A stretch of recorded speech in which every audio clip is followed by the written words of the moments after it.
Well, hello there, everybody, and welcome back to another episode of Anthony and Red's Top 10. I am Red the Fox, and I am Anthony Gamer, and in today's episode, we're going to discuss our top 10 stores that we miss. First off, I want to thank all of you for your patience. I know I have not been uploading as much material as I usually do, but unfortunately, I just had surgery and I'm still kind of in recovery. Yeah, he had his gallbladder taken out. No, I didn't. I had a hernia. Oh, that's what it was. Yeah. Oh, okay. Anyway, there, I thought something was taken out of you. I didn't remember what was. Yeah, that's exactly what it was. Okay. So anyway, today we're going to be discussing stores that we miss. Now, being as Anthony and I are getting up there in age, we remember a time when you went to stores all the time. You didn't have online shopping, and going to the mall and going to stores was an adventure in itself. Thank you, Red. Now, some people think that the loss of brick and mortar stores is a new phenomenon, and actually it's not.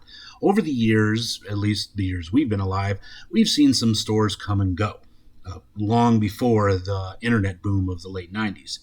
So in today's episode, we're going to talk about our top 10 stores that we really miss and would like to see come back.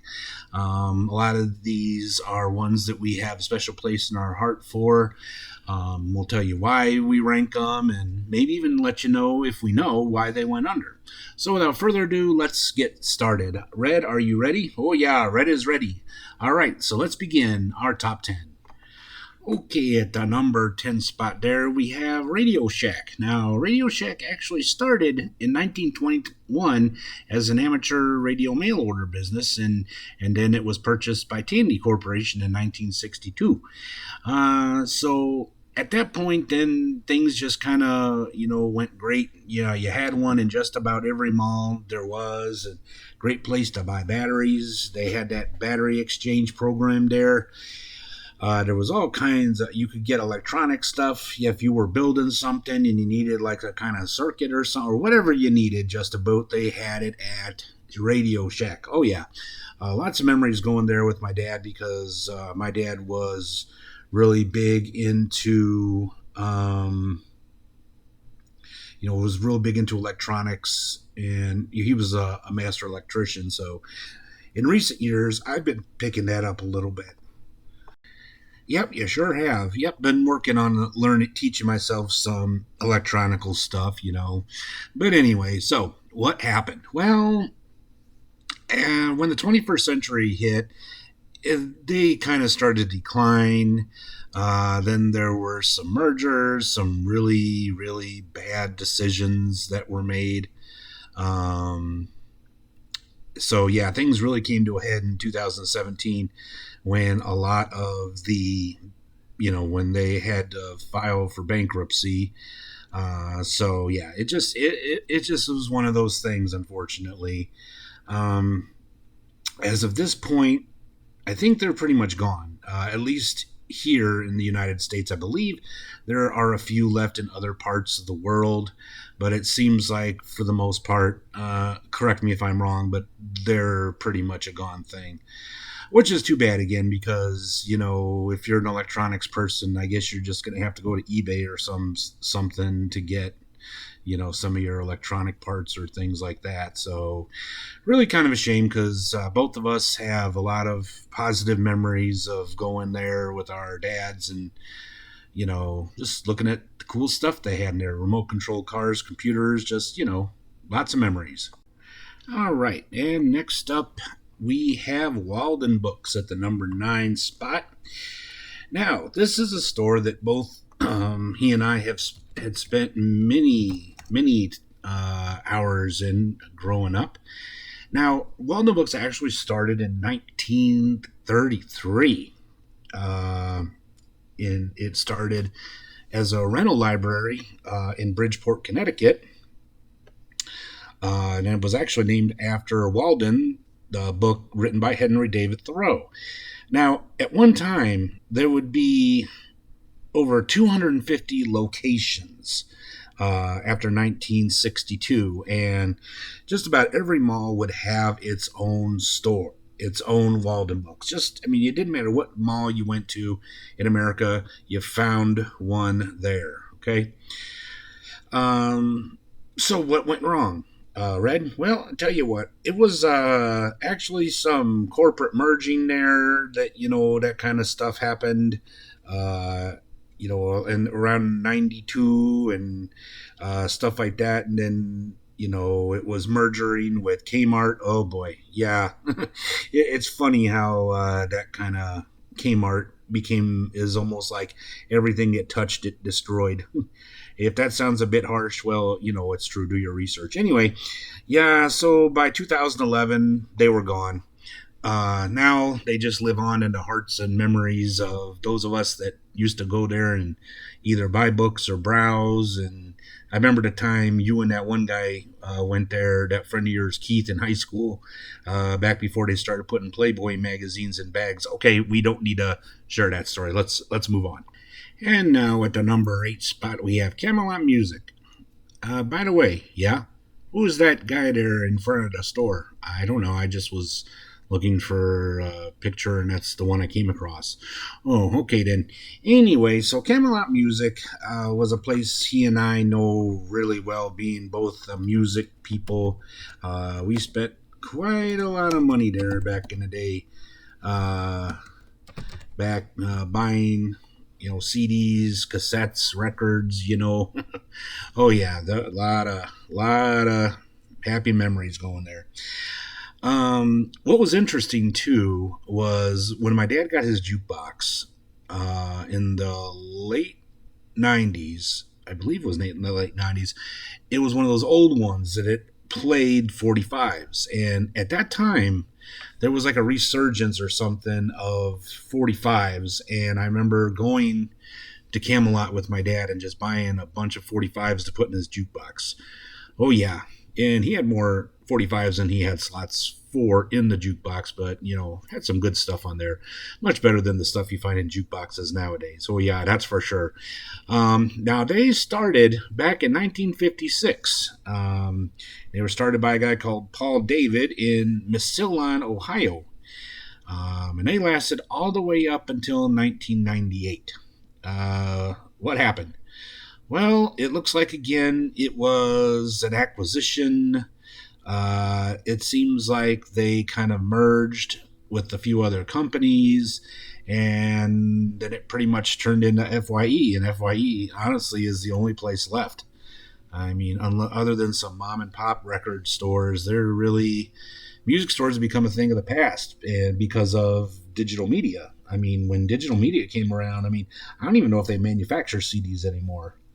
Oh yeah, that's for sure. So yeah, another sad thing with the loss of digital media, and then of course back in the early 2000s, late 90s, they wanted to blame Napster, but anyway. So, and one more story before we move on. I remember as a boy, and I think it was '78. I'm almost positive. I remember going up to Maryville to the South Lake Mall, going to Camelot Music, and that's when my dad bought Boston's first album. Oh wow, yeah, I just had him to play it again, Dad, play it again. But yeah, I remember, that was always a special time going up to Camelot Music and buying records. Remember when my dad bought Kiss Destroyer, and later when he bought Breakfast in America by Supertramp. Lots of memories. Okay, now next up we have at the number 7 spot a store that my family really loved going to. Oh yeah, didn't you tell me they were pretty much there like about every weekend? Oh yeah, and that is Venture. Now Venture started in 1968. It began. Mostly at their point at that when they started, the gentleman that started it, John Geese, used to work for Target, and so their main focus was in the St. Louis, Chicago, and Kansas City area until they expanded over a period of 30 years outside of Chicago. This was a discount shopping store, which meant it had just about everything there. One memory I have of Venture a bad one that I'll kind of share is that when sometimes if you couldn't find the merchandise on the shelf, it would probably be on the floor. Oh yeah, yeah, I know. It's like you go in there and you're like, oh, I can't find the thing. Oh, there it is. It's on the floor. And I always wondered why that was. Why it just seemed like anytime you went into a venture store, it's like the employees just didn't give a shit. Well, I was watching a video on YouTube several years ago, and somebody asked that, and then a person that had been a venture employee said it's because they treated us like crap and they didn't pay us well. They said you always remember they had a dining area when you first come in the door. You never saw employees sitting there. Well, there was a reason, and that's because they didn't make enough. Which again is another complaint about the people, the associates at Walmart. But besides that, I love the commercials. The commercials were great. They always had a lot of great toys in there. And my parents loved it. We would go just about every weekend. They had just about anything you could want there. So, I mean, I didn't work at Venture, but I had a lot of happy shopping experiences. Another thing I really enjoyed about it was they had really deep discounts on CDs, especially classical music. I went through a phase where I was real heavy into classical music, and it wasn't uncommon to be able to pick up a full CD of some great classical music for only a couple of bucks. Yep. All right, so what happened? Well, yeah. Well, they ended up going under around 1998, and it just kind of seemed like it happened overnight. I'm not kidding. It's just like one day things are fine, and the next thing, boom, they're gone. Kmart, Target, Walmart kind of put them under. A lot of the former locations of the stores, and it was very distinct. You could tell because they had that black and white stripes. Kohl's, Shopko, Burlington, and Kmart pretty much took over the old location. So, I mean, before the Kmarts were all gone, you could kind of tell that it had once been a Venture because they pretty much painted every part of the building black and white stripes. So, okay, at the number 6 spot, we have Blockbuster Video. Now, this can kind of be a blanket entry because we're talking about all of the lost video stores here, kind of. Oh, yeah. Yeah, so Blockbuster itself started in 1985 out of Dallas, Texas.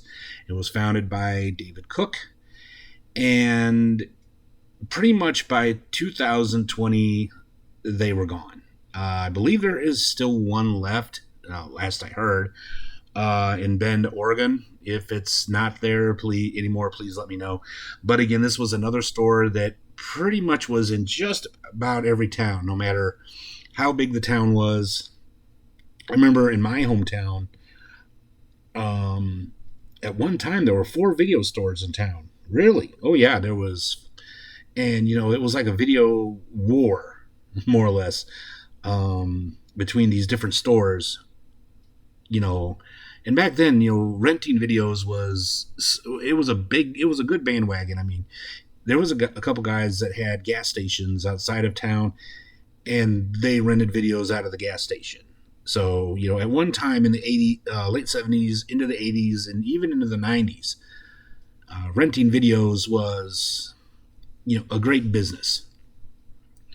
So, yeah, it was, and I miss that. I really, really miss going to the video store and just looking through the shelves. And when I was a kid, my parents would say, nope, you can't rent that. My parents would not, and I gotta watch the knows, but it's okay there.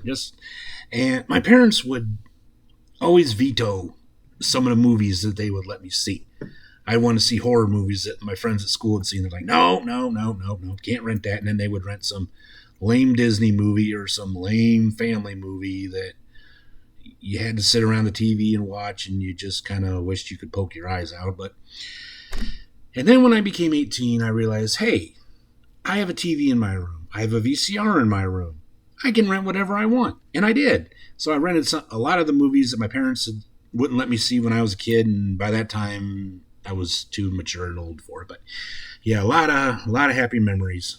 Oh yeah, for sure, me too. And then when they started renting video games, oh yeah, boy, I remember one day my friends and I were waiting at the video store for somebody to turn in a copy of Super WrestleMania for the Super Nintendo, and the guy didn't bring it back the day it was supposed to be back. But oh yeah, lot of happy memories, and it's sad that kids today won't get that experience. Yeah, that's true. But your daughter, when she was little, there was still a store. Yeah, there was Family Video when we lived in Valparaiso, Indiana. There was a store there, and personally, I love the manager there. She was so pretty. Anyway, but yeah, unfortunately, it went under. But at least she got that, a little bit when she was little. But a lot of kids today, from now on, they're not going to get that. So, in other words, for what happened, Netflix was part of it. The mail order, then you had video on demand, and then digital media. And pretty soon, the whole thing of video stores ceased to be around. And then the few that were left, well, the definitely the pandemic didn't help things either. So, yep, just video stores are just a sign of a bygone era. Okay, next up we have Sears. Now, this company, of course, had been around for a long, long time. I believe, yep, it started in 1886 as the R.W. Sears Watch Company, later being called Sears Roebuck, and it was founded by Richard Warren Sears and Alva Curtis Roebuck. So, what can you say about Sears? They've been around long before we had. And now they're down to pretty much 12 stores, I think. Of course, that number is probably incorrect. And one in Puerto Rico. So I believe they're doing quite well in Mexico, but it's a different company technically, just using the name there. So, Anthony, why did you want us to include this one on there? Weirdly enough, one of the reasons that Sears has a lot of happy memories for me was going there as a kid and picking up catalog orders. The east entrance of the mall had the Sears entrance that we always went in, even kept that tradition going during my first marriage, and we would almost always go into the mall through that Sears entrance. But as a kid, I just loved going there, and they had this automatic system where it was like a TV screen, and this was so cool. I would type in our phone number, and somebody would go back in the warehouse and pick up our order and bring it out to us. A lot of times going there. I mean, my parents really utilized the Sears catalog. I remember the wish books as a kid when they would come and we would circle stuff in there that we wanted for Christmas. And yeah, it was a bad sign when the catalog stopped. That to me kind of let you know that things were not going well. And I believe it was in 1993 when the catalog stopped. Was it 93? I'm looking real quick. Yeah, it was 93. But also, when they sold the Sears Tower, now it's called the Willis Tower. Oh, yeah, but it didn't really stay in for as long as the tower's been around. I don't think they owned it for as long. I think people just kept calling it the Sears Tower for years. Yeah, that's true. So, yeah, as time went on, a lot of bad business decisions. And they started back long before online shopping started. So there were a lot of problems with Sears long before the pandemic. The 80s were not a good time for Sears, and it just kind of went down from there. A lot of bad business decisions. Sounded like a lot of corruption behind the scenes and some bad CEOs, just a lot of bad decisions, bad mergers. That merger they did with Kmart. Oh yeah, like I said, being associated with Kmart isn't very good for your company. Nope. And now they're pretty much both gone. They sold off Kenmore. They sold off freaking Die Hard, and It just a lot of bad decisions that I don't know if it was inevitable, but there were probably some things they could have done differently that may have saved them. Hard to say. Yep. All right, and next up at the number 4 spot, we have Toys R Us. Do we really need to go into detail why we miss this store? No, I think just about every person on this planet can relate to the shock and sadness of losing Toys R Us. How about you share a story, though? Okay. Now, this again is really showing how old I am, but I remember as a boy when Toys R Us first came into Maryville, Indiana, which was where South Lake Mall is and where my parents went shopping a lot. I'll never forget when it came in. Because at one time, you'd never know it now. If you live in Northwest Indiana, you would never know that at one time there was nothing across the street from the mall. Nothing on US 30. There was nothing on that other side. Just kind of, you know, prairie, swampland, or just nothing. And when Toys R Us came in the early 80s, that's kind of what started the economic boom on that side, the business boom on that side of 30, on the north side of 30. And it was just amazing being a kid going in there and seeing all those toys. The store was so big. It was just so big. And I don't know if it was just my perspective as being a little kid and seeing just how big the store was, but it was just aisles and aisles of just all kinds of toys. Wish we had a time machine because we could go back in time and we would be millionaires picking up some of the, buying some of the toys from our childhood and turn around and selling them now. Oh yeah, we sure would. But the decline, it kind of happened slowly over time. It's so many factors: online shopping, Walmart being a competitor, Target being a competitor, and they just couldn't afford to lower their prices like Target and Walmart could. So that put a big damper. Then they kind of cut the store size in half. It seemed like it anyway, because I just remember it being a lot bigger when I was younger, and then just they kind of restructured the stores, and then next thing you know, it was gone. Yeah, but then they're really working to try to bring it back. They have it in not Kohl's, sorry, I almost said Macy's, but they're kind of in trouble too. But anyway, so yeah, we'll just have to wait and see if it's able to come back. But it probably will never be what it used to be. Oh no, definitely not. Okay, now at the number 2 spot, we have an interesting one here, and that is McDade's. Now, if you grew up in the Chicagoland area in the 70s and into the 80s, you remember this place. Mostly for the same reason we do, the jingle. Yeah, McDade's, the catalog house. Oh yeah. Now, interestingly enough, neither me nor Anthony ever set foot in a McDade's store. Yep. So, why did this make the list? Well, mostly because we're thinking back to our early childhood when the McDade's commercials used to come out. Because when the McDade's commercials would be on more frequently, it let you know that Christmas was coming. Oh yeah, they always had these elaborate and beautiful Christmas commercials that it was just part of the late 70s, early 80s of living in the Chicagoland area were the McDade's commercials. But yeah, strangely enough, neither one of us ever set foot in a McDade's store. I don't know. My parents didn't go to Illinois a lot. We had plenty of places to shop around here. And next thing you know, it was just gone. Okay, so the big question is, what happened? Because yeah, I agree. It seemed like it was an overnight thing. Next, you're seeing the commercials. Next thing you know, they're saying they're going out of business.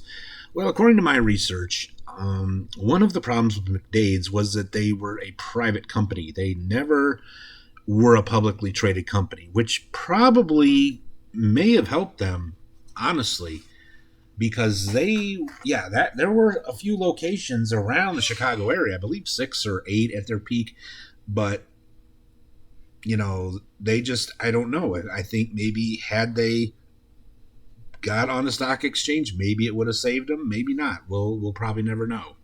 But yeah, we do miss the jingle, we miss the commercials a lot.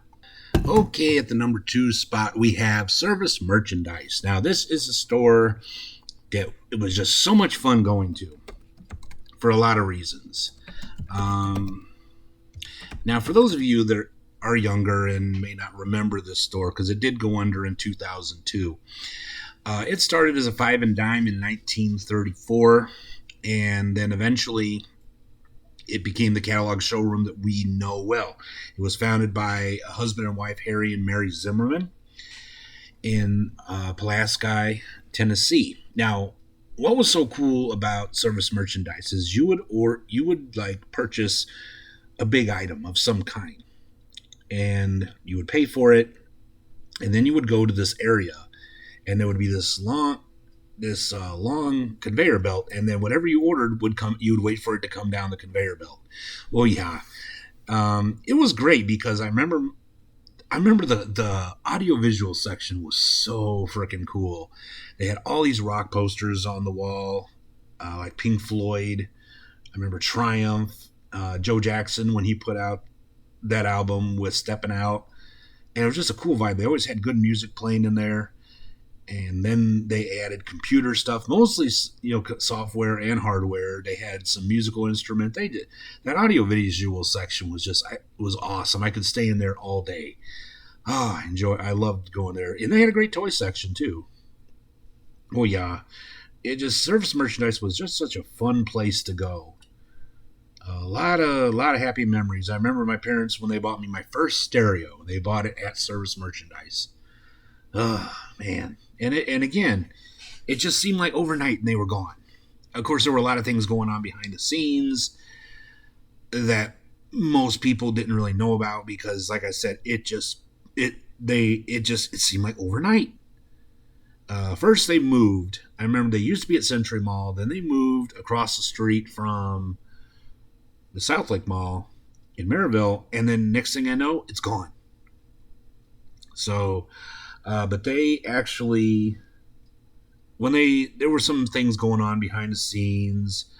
The Zimmermans had retired, and then other things different people started taking over.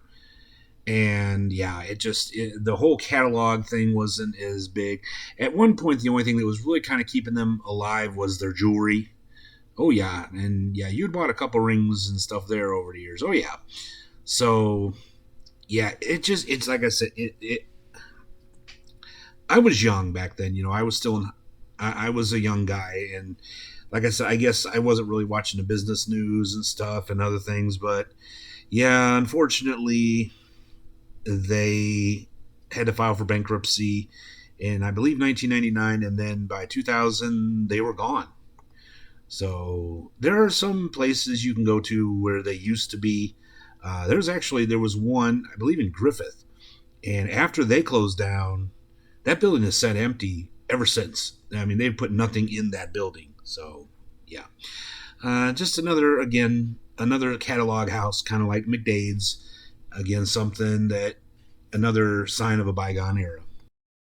Okay, so before we get to the number one, we got a couple honorable mentions here to mention.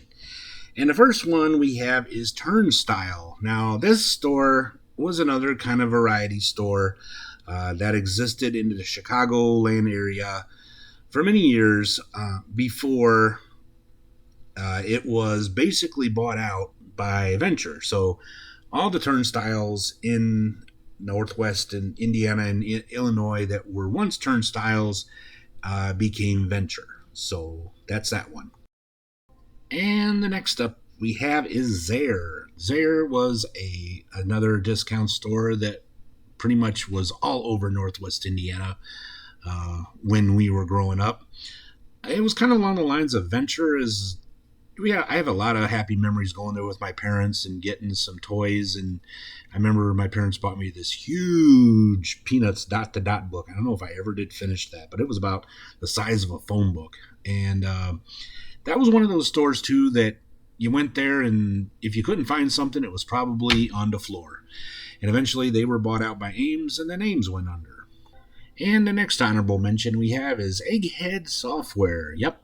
Now, computer stores, again, are another thing of the past. It was not uncommon to go to malls and strip malls and find these computer stores where you could pretty much buy or get parts to build your own computer. My father liked this store so much, he actually bought a sweatshirt there, and he wore that thing for many years. Actually, my grandma hated that sweatshirt. Oh, yeah, I remember you told me. But honestly, I don't remember us going there very often. I think my dad ended up building the computer himself, getting it from a friend. But yeah, we spent quite a bit of time in computer stores before we bought our first computer.